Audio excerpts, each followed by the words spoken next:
So here's my question. And this Right from the start, the judge zeroes in on the money trail and the seemingly simple question, how do you financially support yourself?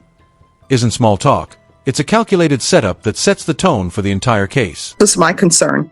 How are you financially supporting yourself? I get Social Security for my daughter. Well, I mean, that's support for her specifically. That's not supposed to be for you using. It covers, like, because we get Section 8 and we get food stamps, and that's how I've been living from her for the past 8 years. Because she is going to be 9. Okay, I'm sorry. Could everyone please whisper? And I'm sorry, could you speak up? And she's going to be 9. So I've been a full-time parent since then. I have little jobs here and there, but it's been difficult. Sometimes I can't hold them. I have too many appointments for her. What appointments do you have for her? As well. What appointments do you have for her? For her, we're supposed to be back on PT, OT. We have physical therapy. I'm supposed to give her a behavioral. I haven't done it because it's just so much. And then plus I've been really sick myself when we came last time, I had the mass on my neck still. And I'm supposed to see a doctor coming up this February. When is she going to school? Notice how the judge pivots. If the child's in school, why no job? It's not idle curiosity. It's the court methodically poking holes in her defense. The kind of question that makes the witness chair feel a whole lot hotter. She does go to school. All right, so why don't you have a job while she's at school? Because if she gets sick, and especially during this COVID time, I lost a job because of that. I had a job last year, and I lost it because we had to stay home for 14 days. She has a low immune system. She's Down syndrome. So here's the thing. I understand your issues. I understand the situation. I understand that you want to care for your daughter. But I also understand that your sole source of support financially is not supposed to be your daughter's Social Security. You're going to have to get a job. And if you get a job and you lose a job, then you get the job and you lose the job for your daughter. But you need to start working because you're living off of your daughter's income. That's not right. Notice how the judge pivots. If the child's in school, why no job? It's not idle curiosity. It's the court methodically poking holes in her defense. The kind of question that makes the witness chair feel a whole lot hotter. And that's not intentional either, Your Honor. Well, I mean, you're going to have to correct that. You're going to have to get a job. And honestly, when you go in for a job interview, you need to inform them up front that my daughter's special needs, I may have to leave sometime. And normally employers will allow that. If you provide proof, you just can't say, well, I'm leaving because of this. I mean, there are plenty of times people in this court have emergencies with their children. And honestly, there are times in this court where the staff will tell me, my child has a soccer game. Can I leave early? I'm like, yes, you can. Go cheer on your child at the long soccer game. Because how long do those games last? Because I think with children now, they do something silly where you have like 4 games in one day or something. Like tournaments. Yes. So you got to get employment. You can't just be living off your daughter's Social Security. It's not a plan that I wanted. It's very difficult. Like, I do it by myself. I don't need to be upset, but I mean, if she gets sick, I'm able to go get her or be there for her. Here's the thing. If you're at work and your daughter gets sick, you tell your employer, I've just got a notice, my daughter's sick, I'm going to have to leave. And when you leave to go get your daughter, if they fire you, then who knows? Maybe you can get a civil attorney, maybe not. Maybe the civil attorney will tell you, yeah, you don't have a case. This is Texas. Or maybe they will tell you you do have a case. But if you lose your job, you lose your job. You can't depend on your child's check that's supposed to be for her specifically to financially support you. I mean, you tell me you're on Section 8, which means that the rent or whatever you're paying is much less than other people who are not. Then, so you're using your daughter's income for your housing, you're using her income for food, you're using her income for clothes, you're using her income for gas. If you're putting gas in your vehicle, if you have a vehicle, you're using her income for your car note. If you have a car note, you're using her income for your utilities. She is financially supporting you. And what I can tell you is there was a time, I think it was, I'm aging myself again, I want to say it's Jerry Coogan, who was a child actor in, I don't know, like the 40s or whatever time. The judge delivers a Hollywood history lesson on child star Jackie Coogan, whose parents squandered his earnings. A legal deep cut with a crystal clear subtext. I'm not letting your kid become your personal ATM. He was, and he ended up broke. And you know why he ended up broke? Because his parents were living off him and he was the sole supporter for his family. Your daughter should not be the sole source of financial support for you. So you're gonna have to get a job, and I'm requiring you to get a job.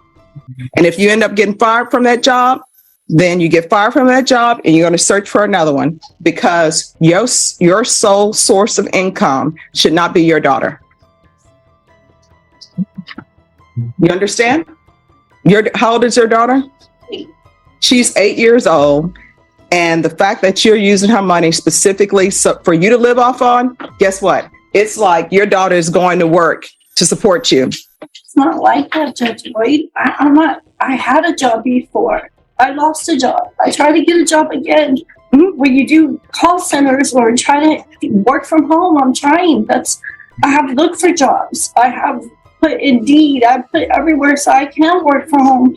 What makes you think, and sorry, no disrespect, but what makes you think that I want to live off of $800 and something a month when my car note is covering that and my rent? It is exhausting, and trying to be there mentally and physically for my daughter and all her appointments. I have put that on hold, which I'm not supposed to, but with COVID and everything else, and her low immune system has just been a headache for me. I do this alone. I don't ask anybody for help.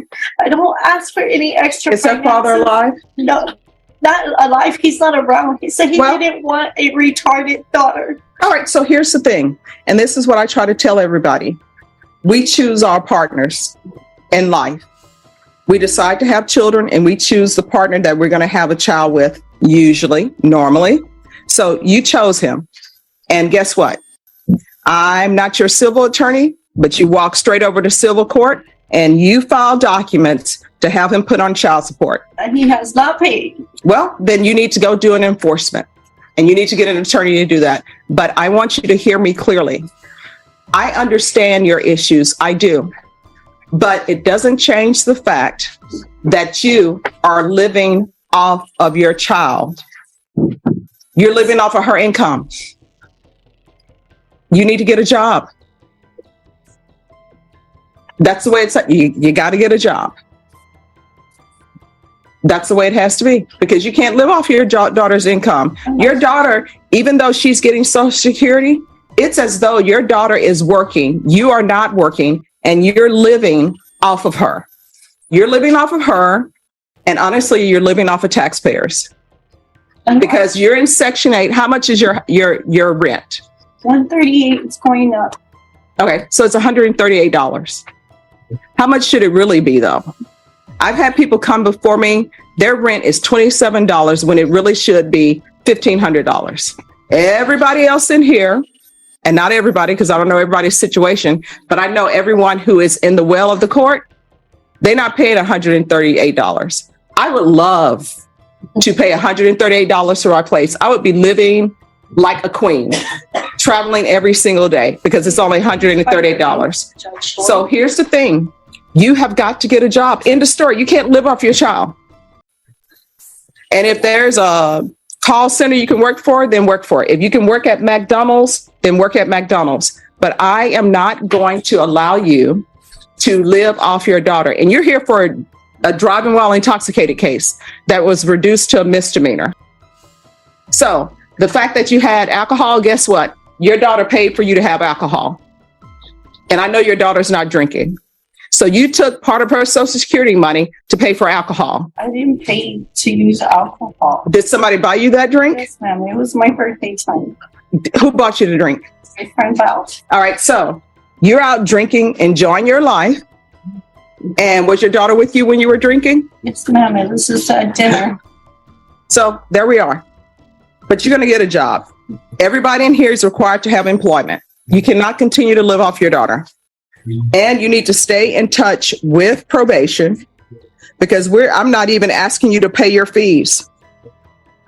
And it shows here that you have a net income of $540. That means that something needs to be cut out. I don't know if it's the cable TV. I don't know if you have cable, but you need to get a job. End of story. It's my car.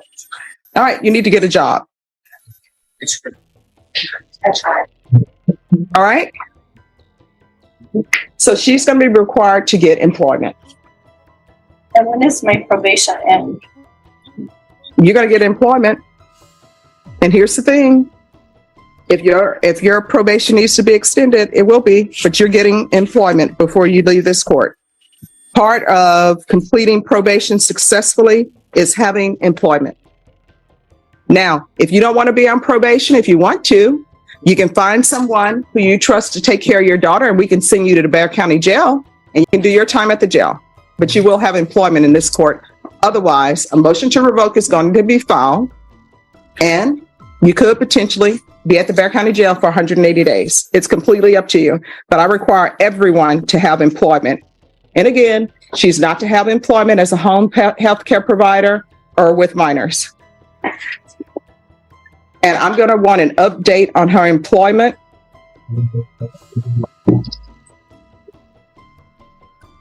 May I say something, Your Honor? Sure.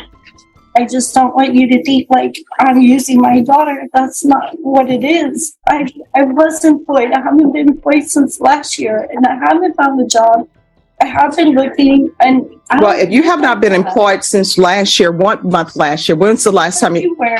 February. Yes, ma'am. So that means that you were not employed March, April, May, June, July, August, September, October, November, December. You have not been working for 10 months. So you've been living off your daughter for 10 months, and I'm not going to continue to allow it. You're getting a job. And with all respect, yes, ma'am, I understand that. But I don't feel like, hey, I'm using my daughter. Or You are. No, I'm not. Yes, you are. You're living off of your daughter. I don't know what you don't understand about that. Your rent, your daughter is paying your rent. You're not.